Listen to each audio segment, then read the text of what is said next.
Lucky Brezza, the Citybird SUV. Chennai are 2 out of 2 at home. Kolkata are 3 out of 3 for this season. One of those streaks is on the line tonight as the two teams clash at Chepauk. Welcome to Maruti Suzuki Arena, presents ESPN Cricket for Timeout. Joined this Monday evening by Tom Moody, Mitch McClenaghan and Wasim Jaffer, who returns. Good evening, gentlemen. How are we all doing? Good evening. Very good. Yes. All right. We've seen a frenetic weekend. Saw some high scores, saw a low scorer as well, an old school classic. Let's see what that did to the points table, how it stands after 21 matches, which is 30% of the league stage done. You've got Rajasthan and Kolkata, the only unbeaten teams so far. Chennai are fourth there among a pool of teams who have won 2 and lost 2. Mumbai got their season going. They finally have points on the board. Bengaluru and Delhi, the only teams level with them on 2 points. Anything to observe from the early season table, Wasim? Well, I think those two teams, Rajasthan and Kolkata, definitely look, the best of the teams. Kind of combination wise, the batting, the bowling have clicked together. They won away from home as well. And SRH, I would say, they also doesn't look too far away. But everybody else, it looks like, everybody can beat anybody. So it's quite interesting. And Mumbai got off the mark on the back of a big batting display. They scored 234 and created a unique record in T20s. That total was built without a single individual 50, making it the highest ever total in T20s without a half century to come in the innings. The previous best was Somerset's 226 against Kent in 2018. Mitch, could we call it the new or correct way to approach batting, prioritizing intent over milestones? A new or correct way of doing it. I guess it's a new way. It's a new age thinking of T20 batting. It's correct if you have the resources. And Mumbai have the resources. They had Mohammad Nabi coming in at number 9 and Coetzee coming in at 10. So they've got a lineup where they can unload. Every batter can just go whoosh from after seeing a couple of siders. So what it did highlight is that the philosophy it looks like they're bringing to the game is that there's no I in team, and they're not worried about individual milestones. And I think that's a significant hurdle to get over, particularly in the IPL, where a lot of people are jockeying for positions in their national team to put individual scores below the team's results is quite significant. Given that factor, that people are also positioning themselves for international roles, how easy or tough is it to have a strike rate over average conversation within a team and to instill that kind of a mindset among players? Well, I think that the conversation is a collective one. It's not an individual one. It's around, what is your philosophy around how you want to bat this season? And it needs to reflect your resources, as Mitch touched on. If you've got, dynamic players like KKR, for instance, that are playing tonight, they've got a lot of depth and a lot of impact players right from the top of the order right through their, top 7. So you can definitely sort of share that vision around this is the way we want to play and market not on an individual basis, but collectively, when you reflect on performances. So you're not pinpointing any individual. It's a case of this is the brand of cricket we want to play. This is the expectation through the power play phase, in the middle phase, and in the death phase. Are we sort of meeting those expectations that we have as a team? Yeah, you made a point the other night about, if you go have that kind of intent, from the outside, sometimes you're going to fall short and you might get to 150, 160, but I thought that was a great point you made the other night. I think we were talking about RCB. Yeah. I mean, there's no doubt. I mean, we talked about the RCB game. Those 19 and 20 overs have hurt them, even though Virat got that milestone, but overs of 15 and 20 closer to that. I mean, there was a difference between Mumbai game yesterday. That over from Romario Shepherd completely changed the game. If they hadn't had that over, the game would have gone close. So there's no such place for milestones. I mean, if you can get it, good enough, but you still have to go hard. Is it a tougher conversation to have with Indian batters, considering we have grown in times where there has been an added weightage almost given to milestones? You'd hope that that trend is changing, but is it tougher to get that message across? I think that's the need of the hour, and that message has to be passed on to the players. I mean, whether you like it or not, if you need to win games, you need to win tournaments. That's the approach you need to take. Otherwise, you'll end up costing the game. Just on that, the conversation needs to be changed as well around the team environment from number of runs scored, average obtained, wickets taken. That's the traditional cricketing speak around performance. We have a fun game on the couch here, impact zone, and that is really your best measure. Whatever way you want to go about it is that this is how we're going to measure performance, is how you impact the game. Yeah.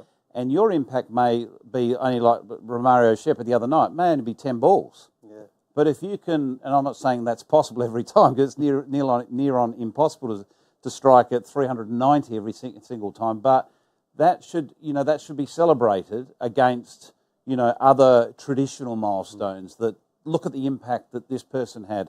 It may be a brilliant catch, it might be some brilliant fielding, or it might be those 10 balls, or an over that only went for 4, and the following over you got picked up 2 wickets. I guess back to your original question, is that the new blueprint? I think Moods touched on it quite rightly, that KKR set up that way. I think you look at the strike rates from their batsmen.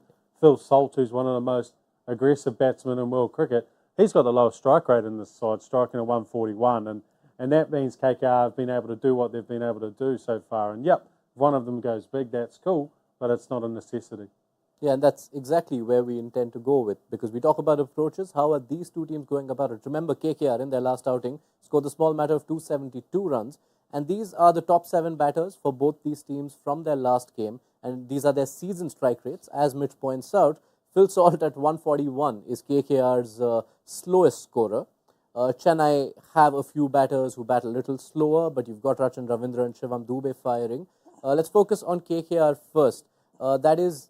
That strike rate becomes a lot easier to maintain, Tom, for a team when Narayan tees off the way he does at the start? Oh, it helps when you get that injection up front. But again, you also need to look at where you're playing a lot of your cricket. And I think that has a reflection also on team strike rates. And I think that's the case there, even though that it's quite clear that KKR have been striking at a higher rate. But if you get, whether it's a Narayan, who I would call nearly the joker in the pack, in that you can burn it, up front, knowing that you've got depth, and if he comes off, he'll hit boundaries nearly every second or third ball.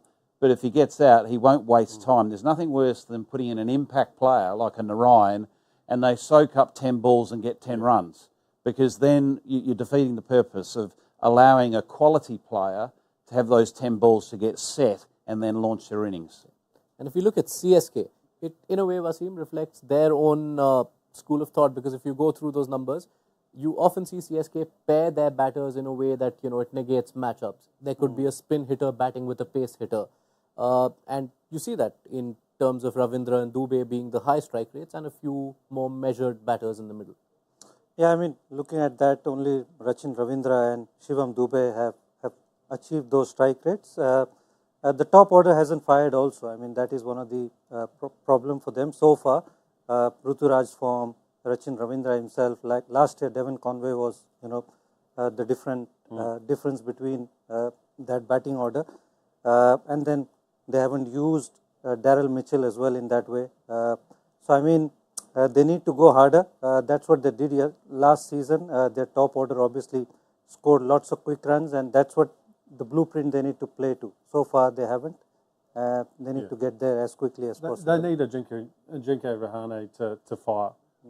He was superb for them last year. If they lost an early wicket, he'd come out and go whoosh. I know it wasn't at Chennai last year, but that 71 off 29 was the blueprint for how you'd love to see Rahane play all the time. It was a display of quality shots, timing, and power at points. So he's the cog in the wheel that'll set the other wheels in motion. And then Daryl Mitchell, a big price player. He hasn't really stepped up in the moments that they've needed him to. So you need those two to fire. And then I think Chennai is still a high quality side. They just need a couple of players to perform. And remember, we had this conversation about Josh Butler before the last innings against RCB. So class players always turn it around, and I'm expecting them to play well tonight. With someone like Rahane, we saw his that strike rate inflation last season was a function of him really taking down pace. Are the numbers we see now a function of teams setting up in a way that they don't allow him that much pace? Possibly, but I think it's more of a function that he hasn't got the platform to walk into. You know, he's always come in this season with the loss of an early wicket because Gaikwad's struggled so far, and we haven't had that sort of partnership up front for Chennai Super Kings that we've seen in previous years. So that makes it a little bit harder when you're coming in under pressure in the second or third or fourth over. So I think that's partly to it, and also I think teams are slightly geared differently, knowing that Rahane's has grown a new set of wheels in his game, and have lined up more defensively and try to attack him that way against sort of relying on what worked in previous seasons. I think for them, in the middle overs, apart from Dubey, they need to find players who can keep hitting boundaries, and they need to promote those players. Which is what they bought Daryl Mitchell for. So far, Ravindra Jadeja obviously they promoted and hasn't worked. So they need to promote players who can hit boundaries in the middle overs. It's a role perhaps that someone like Sameer Rizvi might take on as well. Let's find out if he makes Chennai's 11 on the night. This is the lineup they're going with, and Sameer Rizvi is in fact back, and you see three changes there. There's a return for Mustafizur Rahman, who'd missed the last game, and a first outing of the season for Shardul Thakur. We'd been wondering why he's not playing, but Shardul Thakur returns. Mitch, your take on those changes? Well, Mustafizur coming back will be a big boost to their bowling lineup. He showed in his first outing down in Chennai the skill that he had, and the slow ball's back, which is awesome signs for Mustafizur. If that's the batting lineup that they line up with, I find it fascinating. It's Daryl Mitchell down towards number 6 as a potential option, and that's what his stateside did many years ago for Northern Districts. They put him lower down the order and said, well, as soon as you're out there, you've got to go. So that might be a plan of theirs to put him into that role where he has to come in as a hitter, and maybe put Jadeja up a bit more and give him a bit more time to get in and build an innings. They've actually dropped Deepak Chahar, isn't it? So they're probably going to use Mahesh Theekshana with the new ball, and obviously Shivam Dubey might come in the second half. If he's dropped, I'd be surprised if he's dropped. He might have a niggle, because I see him. Well, I thought leading into this game that he was a very important part of the attack, particularly the way he can swing the ball with the likes of Narayan up front. Yeah, I can confirm that Deepak Chahar does have a niggle. That's what Gaikwad has said at the toss, which means a first game for Shardul Thakur back. He will have a role to play. You look at that pace lineup, it's Shardul Thakur, Tushar Deshpande and Mustafizur Rahman, and they'll have the job to do, especially in the end overs where KKR operate at a different level altogether. Yeah, it's going to be very interesting. That's a big loss, Chahar. He's a quality new ball bowler. They need to get early wickets against this KKR side, and if they've got all bases loaded and they've got wickets in hand with 5-6 overs to go, if the surface is good, which we believe it is a good batting surface, it could get ugly. Yeah, I mean, you just put that match up against Sunil Narayan. We've been speaking how swing's important, and you've taken out their swing bowlers. So, yeah, it's going to be fascinating. Yeah, so that's one headache for Chennai at the start of their bowling effort. Who stops Narayan in the absence of Chahar. And then there's obviously the bigger threat of what happens when Rinku and Russell come into their own. Here are some numbers of the most economical bowlers in the league. In fact, let's first take a look at the batters. Rinku and Andre Russell among the best 6 hitters in the league since 2022. You would have thought Chennai's best case scenario was to have had Pathirana and Mustafizur available to them. Both of them feature among the most economical bowlers through the last 5 overs of the innings. Now that you don't have Pathirana and you also don't have Deepak Chahar, talk us through how you would go through the bowling plans for Chennai. I think you get the names in a hat and you pull them out and say all the best here. Yeah. No, I'm only joking. What you need to do in that situation when you don't really have bowlers that are uniquely designed and trained to bowl at the death, you need to not leave anyone hanging with 2 overs. So you need to keep it very different in what's coming down in the last, say, 6 overs, and try to have a point of difference every single over. And also, within the 6 balls that you're bowling, you need a point of difference as well. And I'm not just talking about a slower ball and a Yorker. I'm talking about using the angles of the crease, bowling over the wicket, round the wicket, trying to be as unpredictable as possible, particularly if it's, if you're not a, Pathurana who, you know that you just stick to what you do, and that's running a ball fast at the base of the stumps. Just looking at that Chennai team sheet, is this a team that suggests there is more of a bowling role perhaps for Daryl Mitchell today? Yeah, it could well be. I think he's probably will be a last resort. I think we saw Ravindra take his first over with the ball the other night, and he bowled well. So maybe I would say he'll probably get a role before Daryl Mitchell will tonight. But I mean, that's positive that they've got so many options outside their stock 4 bowlers. And perhaps, Wasim, a time for Ravindra Jadeja to step up. You look at this team with just 5 out-and-out bowlers, not counting Mitchell and Ravindra. And Ravindra Jadeja so far this season hasn't really turned up with the ball. Had an exceptional season with the ball last year, but so far he's found it tougher than usual, especially in terms of wicket taking. He's generally somebody who's designed to bowl economically. I mean, he's not your wicket taking option unless the wicket is spinning and holding up in the pitch. And this team, KKR, he'll find it hard today as well because they've got so many left-handers. So how Ruturaj and MS uses him is going to be we'll have to find out, because there's left-handers at every corner of the innings. So it's going to be interesting. Yeah, that's a good point. He is set up to bowl more economically, but he also needs, for him to be effective in taking wickets, he needs an attacking bowler at the other end. Generally that's been Pathurana, but I think Tikshana, with the amount of left-handers they've got on the side, will be used as an attacking spinner in the middle. Couple up front, couple in the middle to pair with Jadeja. And that might make Jadeja a bit more of a threat. You could also use Tikshana at the death. He's done it for Sri Lanka effectively, so Well, it's good Yorkers. he sort of got the experience of doing it. So, I would be definitely keeping one up my sleeve for him to be bowling in that back 5. Let's see how KKR are lining up for this one and whether they have any changes. We do see one.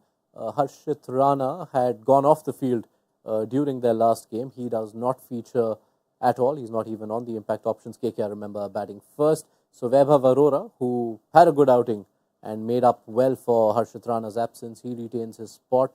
No other changes. We still don't see Nitish Rana anywhere, even on the impact bench. So his season is yet to begin. Wasim? Yeah, I mean, we can imagine there's something wrong with his shoulder. He's a big miss because he bowled really well in the death. So that's a miss. I can imagine that Suyash might probably come in the second half to bowl, the leg spinner. But it's a very good team anyway. I mean, they've got all bases covered. But I still feel Harshit Rana, with the kind of form that he was in, he'll be missed, especially in the death overs.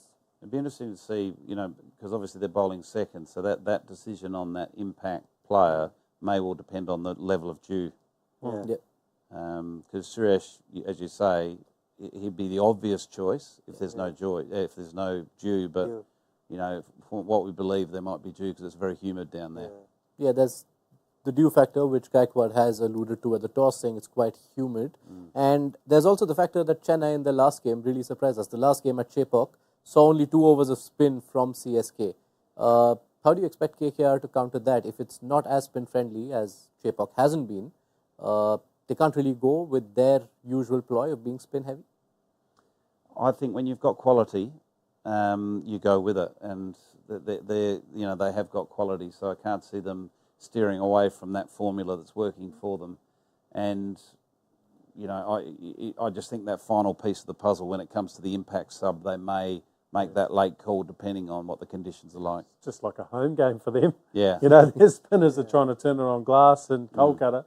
They'll probably get a little bit more purchase here, but the way Chennai's been setting it up, it's one way or the other. Do you set it up for their spinners who are high quality, or do you set it up for their hitters who are high quality? And I think you'd probably rather hope you bowl well to their hitters than allow Narayan and Chakravarti into the game. I think that's flirting with danger. Yeah, for their spinners, the big challenge, of course, is India's best spin hitter at the moment and perhaps one of the world's best spin hitters at the moment. Shivam Dube features quite high up on whatever tables you look at when it comes to taking on spin in T20s in the last couple of years. So for the likes of Sunil Narayan, Varun Chakravarti, and if Suyash was to come in, Narayan, sure, he's used to batters going after him over a long period of time, but how do the others look to try and stem Dube? Well, try and probably the best way is to probably bowl away from him, because anything in his arc, it doesn't matter whether he's an off spinner, left arm spinner obviously is not a worry, but they'll probably try and play him, towards the offside as much as possible. But anything in his arc, even then, it goes. He backs himself, and I've seen him probably play the best against spinners. He's probably one of the best six hitters I've seen because he's got long levers and he can hit it long way, and he backs himself from ball one. So that's his strength.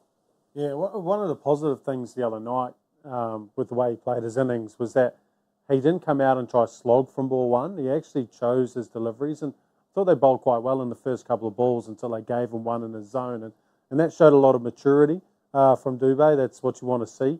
You don't just want to see him go down swinging aimlessly. I thought that was impressive.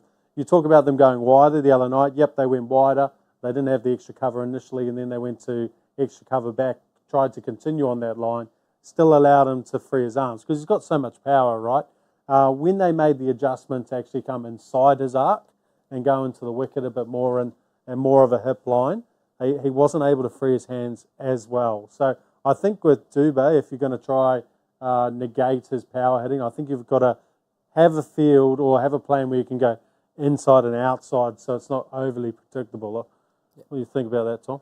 Yeah, no, well, absolutely. And you obviously need the field to cover both those options. But what's proven so far this year in the small sample size that we've seen is that teams that have bowled wide and changed that pace and length, you remember Pat Cummins getting him out with that short ball wide of off stump, he sort of paddled it straight to backward point. I think that if you're asking him to, try to power the ball through the offside, you're winning. Right, it will be a contest of high interest, how KKR look to bowl to Dube, how Dube looks to take down the spinner. Sunil Narayan, remember the last time at Chepauk, bowled 4 overs, 2 for 15 to help KKR to a rare victory at Chepauk over CSK. Will that influence any of the choices our panel makes? Let's see what happens. It's time to slip into the impact zone.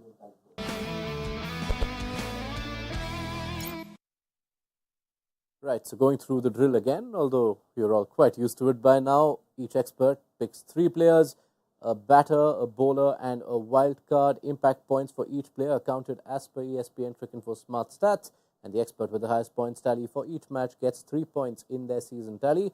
Wasim, in your absence yesterday, the 2 games were split between your fellow panelists. Tom won game 1, Mitch had his way in game 2. We had Deep make an appearance, although he's not got off the mark. Yeah, some picks which we had to question. But yes, let's see if you get back on the board. I will allow first strike to Tom. Really? You pick the batter. It doesn't happen too often, I've noticed, Tom. And I'm just clarifying, Sunil Narayan's not a batter. Or is he a batter? Yeah, of course he's a batter. I mean, He's a batter? You can go. Okay, Sunil Narayan. Okay, I'll go Andre Russell. Russell for you, Wasim. I'm going to go... It's that grey area again. That's okay, mate. I'm going to go Phil Salt. Phil Salt, okay. All KKR with the batters, although that includes Narayan and Russell. So now, Wasim, you go first with the bowlers. Bowlers. Obviously, Narayan is gone. Yeah. So I'm going to go... We can have the team sheets up for your clarity. I'm going to go Mustafiz. All right. Fizz is Wasim's bowler. Tom? I will go for... If we get the the Chennai team up. Yeah, we'll have the Chennai team. Okay, I'm going to go for... Oh, dear. I'll go for Mitchell Stark. Team? I'll go for Stark. Oh, you're going Stark. Stark. All Cool. right. Shall I go for... Jesus, tough. I'll go Shardul Thakur. Shardul Thakur. Okay, and my wild card yes. is going to be Rinku Singh. Rinku as the wild card. Wasim, you go next. I'm going to go Ruturaj. I'm going to Gaikwad. back Ruturaj. Final call to you, Tom. I'll go with Rachin Ravindra. Oh. All right then. So Tom's got Narayan, Stark, and Rachin Ravindra. Mitch goes with Russell, Shardul Thakur, and Rinku Singh, and Wasim has Phil Salt, Mustafizur Rahman, and Ruturaj Gaikwad. All the best to all of you gentlemen with that. But we also have our predictions. So let's have a score and an outrageous call for the game. Tom. Okay, I think it's going to be 197, Okay. the score. And my prediction is that the leading wicket taker of the tournament, Mustafizur Rahman, is not going to take a wicket tonight. Ooh, that would hurt Wasim's impact zone team. Sorry, Wasim, I apologise, but I'm sure you didn't mean it. I thought it was actually Mitch. I thought Mitch had him. Yeah, of course. Yeah, there you go. See his intent. Malicious back. intent. I'm going to say that we're going to see another 200 plus score. We're going to see 207. Okay. And I think that Chennai will be 3 down in the power play, and both Rachin Ravindra and Gaikwad will be out. Wow. So both your impact players will be That is dismissed. It's quite in the the power play. outrageous. Wasim. I would say 195, the score. Very close to Tom. Close comfort. How much did you say? 197. Oh, 197.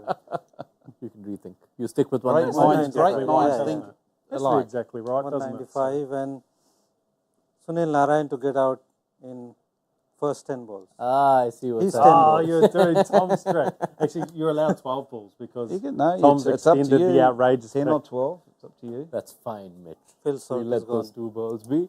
And we've already seen Phil Salt go, which is Wasim's player, sadly.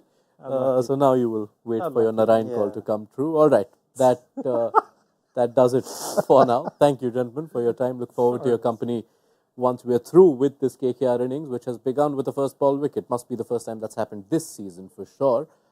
So, yes, download the ESPN Cricinfo mobile app to keep yourself covered with all the action from this game and around the IPL and the rest of the world. And we'll be back at halftime. Join us then on Maruti Suzuki Arena. Presents ESPN Cricinfo Timeout.